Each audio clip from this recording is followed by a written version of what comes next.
Cette femme se baignait pendant que tout le monde autour d'elle la dévisageait. Ses cheveux perdaient leur couleur peu à peu. Quand elle se retourna, le collier brillant autour de son cou trahissait ses pouvoirs. Elle était habituée à ses regards. Elle regagna donc sa cellule et tenta de s'évader en utilisant ses capacités. Mais elle ne parvint même pas à tordre l'un des barreaux.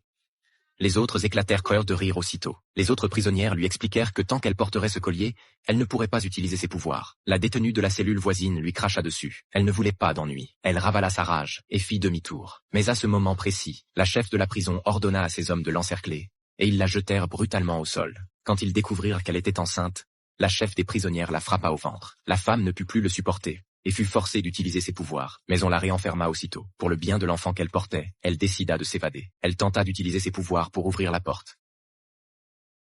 Mais elle était si faible qu'elle s'effondra contre la porte. Les gardiens emmenèrent la femme qui avait failli s'échapper dans une prison de haute sécurité. Pendant ce temps, ses compagnons planifiaient de la secourir pendant le transfert. Ils utilisèrent d'abord leurs pouvoirs pour faire exploser les pneus du véhicule de police. Puis ils envoyèrent un homme invisible pour s'approcher discrètement. Mais à peine atteignit-il le véhicule que ses pouvoirs disparurent soudainement. Il n'eut même pas le temps de fuir. Les sentinelles l'abattirent de 2 coups de feu. À cet instant, tout le monde comprit que quelque chose n'allait pas. Les pouvoirs de tous les mutants avaient disparu. Il s'avérait que parmi les policiers se trouvait un mutant nommé Jacques, dont la capacité était de bloquer les pouvoirs de tous les autres mutants. Sans autre choix, tout le monde se retrouva au beau milieu d'une fusillade. Au même moment, les gardiens reçurent l'ordre de transférer les prisonniers. La femme comprit que c'était sa chance.